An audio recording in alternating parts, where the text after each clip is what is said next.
এটা একটা panel board, এসিআরের panel board. এটা দেখেন এর ভিতর কী দিছে। ও বাবা, এটা চুম্বকের দ্বারা এটা এই যে ফিক্সড হয়ে গেল, এটা যাবে না।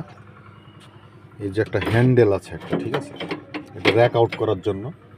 এই যে এখানে একটা র্যাক আউট করার জন্য এটা আর কি দিছে, ক্যাটালগ দিছে এটা অপারেট করা, ঠিক আছে। একটা কেবল দিছে, কেবল দিয়ে এটা ভিতরে ফাংশনগুলো অপারেট করা যায়।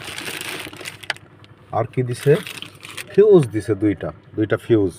এখানে ফিউজ লাগানো আছে, ফিউজ অনেক সময় কেটে যায়, কেটে গেলে কাজ করে না।